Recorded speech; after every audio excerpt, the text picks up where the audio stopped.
Pessoal, bem-vindos a mais um vídeo nosso aqui no Carecas de Saber. Professor Thomas, dando continuidade no nosso curso de História do Brasil. Hoje a gente vai falar sobre a chegada da família real no Brasil. A gente viu no nosso último vídeo sobre as movimentações nativistas e emancipacionistas dos colonos aqui do Brasil contra a autoridade metropolitana. Agora a gente vai ver uma das coisas que mais cria uma diferença entre as emancipações da América Latina e a emancipação política do Brasil. O Brasil, por muito tempo, por muito tempo até que não, mas por quase 20 anos, foi governado diretamente pela família real portuguesa. A família real portuguesa vem governar o Brasil do Brasil. Isso é muito doido pensar o porquê disso acontece e as consequências disso. Vamos nessa? Antes de mais nada, a gente precisa ficar atento a dois movimentos internacionais. O primeiro que vocês viram com o vídeo da professora Giovana, as guerras napoleônicas. Napoleão toma o poder na França, se torna imperador, quer expandir o território francês e vai começar a fazer várias guerras, várias invasões. Tenta invadir a Inglaterra e vai perder a Batalha Marítima de Trafalgar, onde a frota inglesa destrói a frota francesa. Napoleão, que tinha o maior exército terrestre da Europa, não conseguia chegar na Inglaterra, porque a Inglaterra é uma ilhazinha. Então, Napoleão decide por atacar a Inglaterra economicamente. Ele vai criar um mecanismo chamado bloqueio continental, onde ele proíbe os países europeus de comercializar com a Inglaterra e os países e suas colônias. Caso esse país desobedecer esse bloqueio continental, Napoleão invadiria esse país. E onde é que a gente chega nisso no Brasil? Em Portugal. Portugal vai ficar numa saia justa gigantesca. Gigantesca. Por um lado, Portugal é aliado da Inglaterra e é dependente economicamente da Inglaterra e dos produtos ingleses. Por outro lado, se ele não aceitasse o bloqueio continental, a França ia invadir Portugal. E aí o Dom João, que ele é o príncipe regente, porque a mãe dele já é tida como louca e não pode governar, ele vai ficar meio assim, e agora? O que eu faço? O que eu faço? O que eu faço? E vai ficar segurando Napoleão e Inglaterra, pois, pera lá, tô escolhendo, não, pera lá, tô decidindo, não, que não sei o quê. Só que aí eles vão dar um ultimato pra ele, né? A Inglaterra, ela, honestamente, não tá se importando muito com Portugal. Ela tá se importando muito com o Brasil. E por que isso? Porque a Inglaterra fez um negócio chamado Revolução Industrial. Num videozinho que a gente viu aí um tempo atrás. E na Revolução Industrial, fora você precisar de gêneros agrícolas, né, a substituição da lã pelo algodão, e o algodão ser um produto tropical, ser um produto colonial, a produção em massa da Revolução Industrial vai fazer com que a Inglaterra precise de muito mercado consumidor. E o Brasil é um ótimo mercado consumidor. Porque ele é enorme, tem muita gente, e acima de tudo, por conta da mineração, fez crescer uma camada média muito grande. Uma camada média que seria consumidora dos produtos ingleses. A Inglaterra vai virar assim para Portugal e falar, Portugal, é o seguinte, ou você vai ficar do nosso lado, ou a gente vai bombardear Lisboa, né, com a frota inglesa, e vai tomar o Brasil para nós. Aí o Dom João fica, meu Deus, o que eu faço? Aí ele decide ficar do lado da Inglaterra, que já era aliada dele. Sabendo disso, Napoleão manda invadir a França. A família real, em vez de dar uma resistência e falar, Inglaterra, me ajuda a resistir, não, ela decide por fugir para o Brasil, que já era um projeto antigo, né? O Brasil era um centro econômico muito mais importante até do que o próprio Portugal. E ela se aproveitou disso para vir para cá. É muito louco, né? Tem alguns documentos que falam que quando o exército francês chegou em Portugal, por conta de uma tempestade, problemas climáticos, eles estavam extremamente maltrapilho. Muito provavelmente, se Portugal desse combate com a ajuda dos ingleses, teriam derrotado o exército napoleônico. Mas Napoleão invadiu Portugal e a família real, no final de 1807, foge correndo de Portugal em direção ao Brasil, chegando em janeiro de 1808. As histórias da saída da família real são extremamente interessantes, né? Que eles saem às pressas, quase fugindo. A mulher de Dom Pedro até fala, não corre não, que vão achar que a gente tá fugindo. A gente não tá, a gente tá fazendo uma viagem.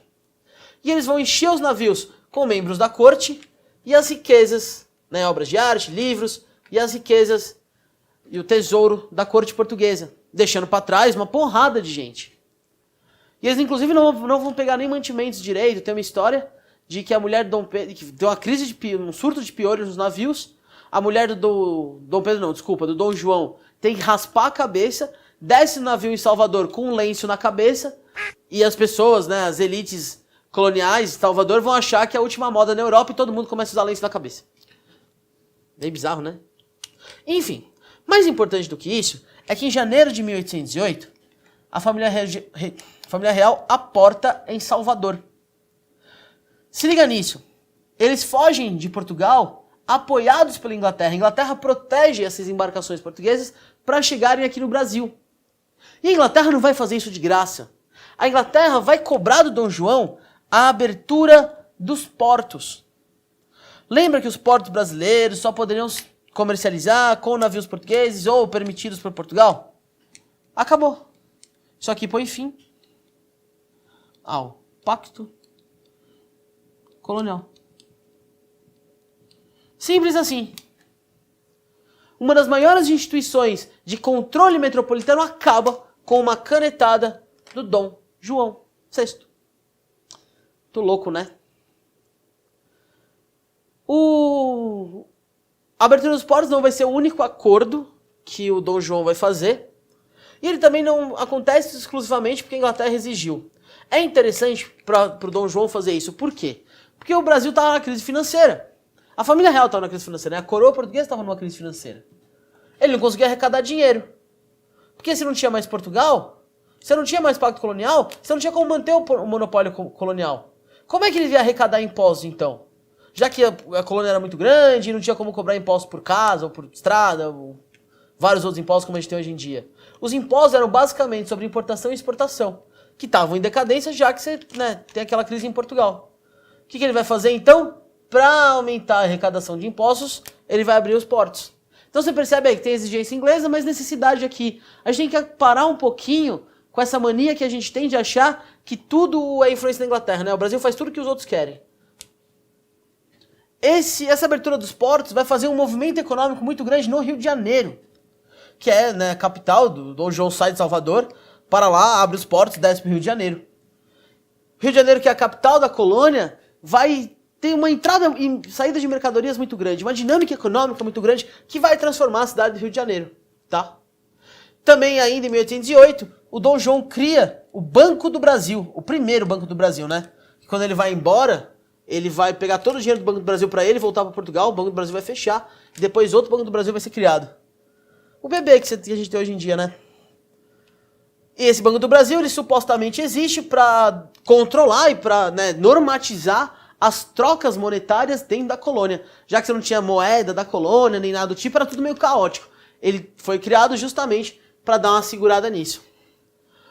Quando o Dom João vem para cá, ele traz a sua corte. E ele precisa acomodar essas pessoas. Então a gente vai ver movimentos do Dom João tomar terras, tomar casas, tomar palacetes das elites que viviam aqui, principalmente no Rio de Janeiro, para ele distribuir para os nobres dele em troca de títulos de nobreza. E de repente surgiu um monte de nobre no Brasil, né? Que vai ganhar esse título ou comprando ou cedendo alguma coisa para o Dom João. Mas, para além disso, Dom João vai ter uma política externa interessante. E vai criar os últimos mecanismos necessários para a independência do Brasil. Porque quando ele vem para cá e ele opta por governar o Brasil, daqui, Brasil e o Reino Português, que é Algarves, Açores, Portugal, Brasil, ele tem que criar uma estrutura administrativa. E essa estrutura administrativa vai deixar tudo prontinho, é só fazer independência. Você já vai ter estrutura administrativa, você já vai ter liberdade econômica, é só tirar o rei. Mas vamos ver como é que isso aconteceu com calma? Vem com a gente. Tudo bem. Na política externa do Dom João, a gente vai ver algumas ações interessantes. Primeiro, a assinatura de uma série de tratados que a gente coloca no mesmo grupo, tratados de 1810 ou tratados de navegação e comércio.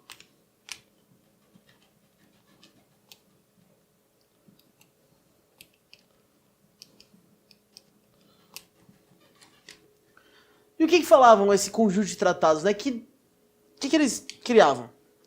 Primeiro de tudo, taxas alfandegárias. Lembra que eu falei que o Dom João vai abrir os portos das nações amigas? Só que quando ele abre os portos, ele cria uma taxa de 24% de imposto sobre o valor do produto, fixa a qualquer produto de qualquer lugar. E a Inglaterra não quer isso, a Inglaterra quer benefício, a Inglaterra quer ser privilegiada. Os tratados de 1810 vão criar taxas alfandegárias de 15%, 16% e 24%. 15% para produtos ingleses, 16% para produtos portugueses e 24% para produtos de qualquer outro lugar. Primeira constatação interessante. Inglaterra paga menos imposto que Portugal. Isso mostra de como a Inglaterra consegue, com sua força econômica e militar, intervir até na soberania da coroa portuguesa. Segundo, essas taxas alfandegárias vão dificultar em muito a criação de manufaturas, já que é muito mais barato trazer da Inglaterra. Os tratados de 1810 também vão criar tribunais especiais. O que é isso? São tribunais especiais para súditos ingleses.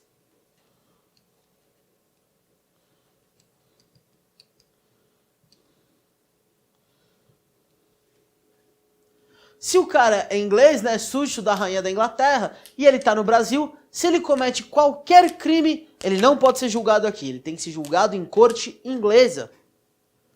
Então, se o cara vem pra cá, causa, mata alguém, ele vai ser encaminhado, ele não pode ser nem preso, ele vai ser encaminhado à embaixada, e de lá a embaixada vai decidir se vai levar ou não pra Inglaterra ou se vai julgar ali mesmo. E vai garantir uma esquadra permanente inglesa aqui no Brasil. Interessante disso, né? A Inglaterra está mostrando que ela pode dominar o quanto ela quiser o Brasil, que ela que está mandando nesse negócio. E a coroa vai aceitando, afinal de contas ela deve isso pela ajuda que a Inglaterra deu para a vinda da família real e por conta da dominação econômica inglesa. O Dom João vai ocupar a Guiana Francesa, usando como desculpa uma retaliação a Napoleão, mas que na verdade ele só queria expandir o território brasileiro, que ele achava interessante fazer essa expansão. E vai ocupar o Uruguai. A ocupação do Uruguai também é uma resposta ao Napoleão. Por quê? Porque a mulher do Dom Pedro, a Carlota Joaquina, era espanhola. E o Uruguai pertencia à Espanha, né? Só que quem controla a Espanha é o irmão do Napoleão agora. Napoleão invadiu a Espanha.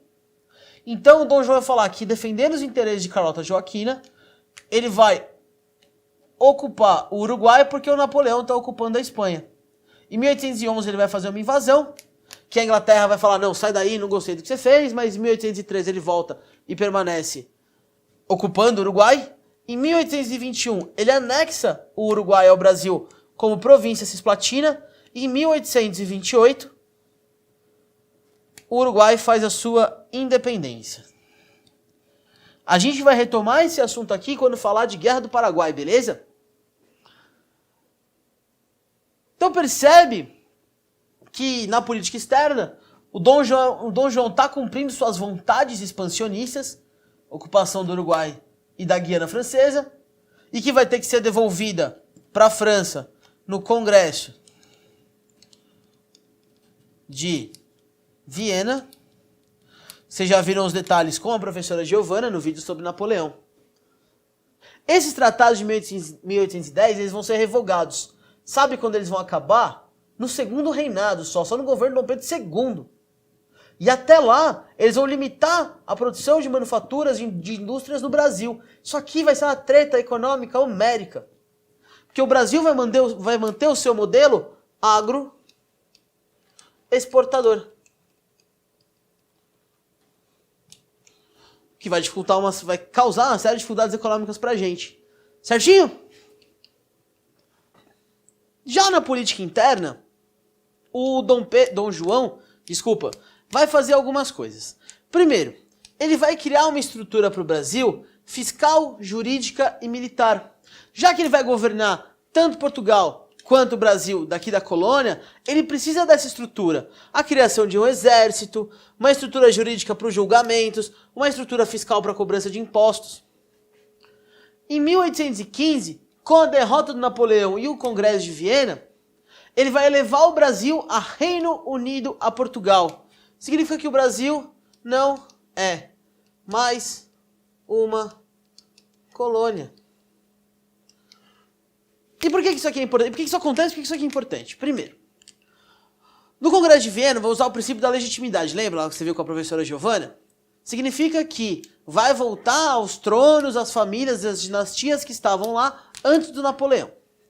Por o Congresso de Viena, a dinastia de Bragança, a família real portuguesa, teria que governar de Portugal. O trono português é em Portugal e não na colônia. Ela não pode governar da colônia, ela tem que governar do reino português, do Império Português. Para conseguir permanecer no Brasil e ter o reconhecimento das cortes do Congresso de Viena, o Dom João eleva o Brasil a Reino Unido. O Brasil ganha o status de Reino Unido, não é mais uma colônia. Significa que ele ganha um negocinho importante chamado representatividade. Significa que agora vou ter políticos brasileiros nos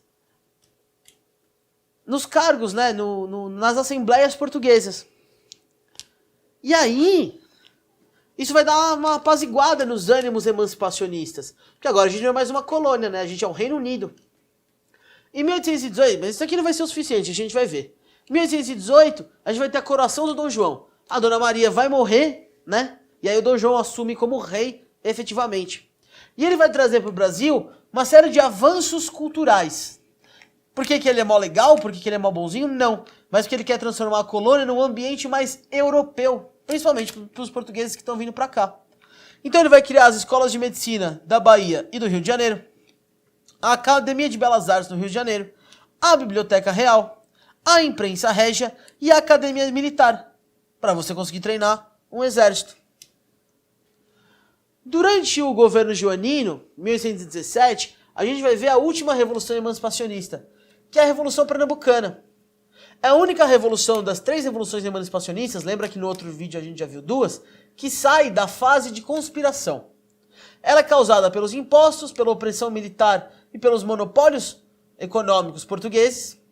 Os revoltosos vão tomar o poder de Recife e vão criar um governo de 5 pessoas, cada um representando uma parcela da população, nos moldes muito parecidos, ou pelo menos que eles achavam muito parecidos, com a Revolução Francesa. E vão chamar outras províncias para fazer parte, principalmente províncias do Nordeste. Vão falar, ó, a gente está abandonado, então cola com nós, vamos virar um país separado. Ela vai ser fortemente reprimida e os líderes revoltosos vão ser presos e mortos, né? Vão ser executados. E isso é muito interessante, porque vai mostrar pra gente que, mesmo com essas medidas aqui, mesmo com o Brasil ganhando essa estrutura, deixando de ser colônia, abrindo os portos, a dominação ainda está insustentável. O único caminho vai ser a independência. Mas uma independência não feita pelas camadas populares, uma independência feita pelas elites. Beleza? Quando o Napoleão perde e a França é derrotada, as tropas napoleônicas vão embora de onde elas invadiram, né? E as monarquias vão voltar aos seus tronos. O que significa que Portugal está sem as tropas napoleônicas. Portugal está livre. E a burguesia portuguesa vai ficar indignada com o Dom João. Por quê? Porque o Dom João não quer voltar. O Dom João quer ficar aqui no Brasil. Então, o que ele vai fazer? O Dom João, ele vai levar o Reino Unido e vai ignorar Portugal. Os políticos portugueses, a burguesia portuguesa está falando, ô, Dom João, volta pra cá. E não fica aí não, você tem que governar daqui. E por que eles estão fazendo? Porque eles gostavam do Dom João? Não. Eles estão fazendo isso porque o Dom João, quando chega no Brasil, ele acaba com a principal fonte de renda da burguesia portuguesa. O Dom João acaba com o Pacto Colonial. E o que essa burguesia mais quer neste momento? O retorno desse Pacto Colonial. É por isso que a gente vai ver em Portugal um movimento conhecido como Revolução Liberal do Porto. Agora o Tião fez uma mágica, a nossa lousa tá limpa de verdade. Revolução Liberal do Porto, que eu tava falando, não é mesmo? Uma revolução da cidade do Porto, uma revolução burguesa. Burguesa, agora sim. Essa revolução burguesa que vai criar para Portugal uma Constituição. A monarquia portuguesa, que é a monarquia absolutista, agora vai ter uma Constituição para limitar ela. E as cortes vão falar o seguinte: Dom João, ou você volta para cá, assina a Constituição e para com essa frescura com o Brasil, ou a gente vai escolher um novo rei. O Dom João, pressionado, vai voltar para Portugal para assinar essa Constituição. Só que ele não vai voltar, ele vai voltar, levar a família real, mas ele vai deixar um presentinho aqui pro Brasil. Um presentinho conhecido como Dom Pedro, que vai virar no futuro Dom Pedro I. E ele vai falar assim: ó, meu filho, eu prefiro que fique você aqui, que você governe essa gente, do que qualquer um fazer uma revolução aí e tomar esse poder. O Dom João assina essa Constituição, vira Portugal, o reino português, né, o Império Português, vira uma monarquia constitucional. E o mais curioso disso é que o Dom João não foi só pressionado por Portugal, ele foi pressionado pelas elites brasileiras. As elites brasileiras apoiaram a Revolução Liberal do Porto. Aí você vai virar pra mim e falar: não faz muito sentido. Faz todo sentido. Porque a Revolução Liberal do Porto criaria uma Constituição que limitaria o poder do rei e criaria um parlamento, as Cortes de Lisboa. O parlamento português vai receber esse nome. E é óbvio que elas queriam, porque agora, como Reino Unido, elas teriam representatividade nesse parlamento. Então eles mandariam políticos brasileiros para defender os interesses do Brasil. Então hoje, já não sou mais colônia, sou Reino Unido, já tem liberdade econômica, agora preciso de liberdade política. Então eles vão pressionar o Dom Pedro a sair do Brasil e lá assinar. O problema é que as Cortes de Lisboa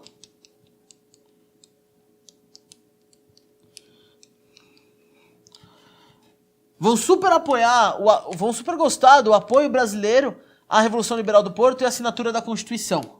Mas o que elas mais querem, o que elas vão forçar até o limite para tentar fazer acontecer, que a gente vai ver que não vai dar certo, vai ser um processo de recolonização. Elas vão tentar de todas as formas, de todos os jeitos, transformar o Brasil de novo numa colônia e impor de novo o pacto colonial. O problema é que isso aqui é impossível de acontecer. Principalmente porque Portugal não tem poder para fazer isso. Não tem como ela impor essa recolonização para o Brasil. E aí o que as cortes vão fazer? Vão começar a ameaçar o Dom Pedro. Falar: volta, Dom Pedro, volta, volta, volta. Até que o Dom Pedro não vai voltar e no lugar vai proclamar a independência. Mas a proclamação da independência, esse processo de independência brasileiro que começa com a chegada da família real aqui no Brasil, a gente vai ver num próximo vídeo. Fechou? Galera, brigadão, viu? Não esquece de compartilhar o vídeo com os amigos, seguir o canal, assistir os outros vídeos. E é nóis, até mais.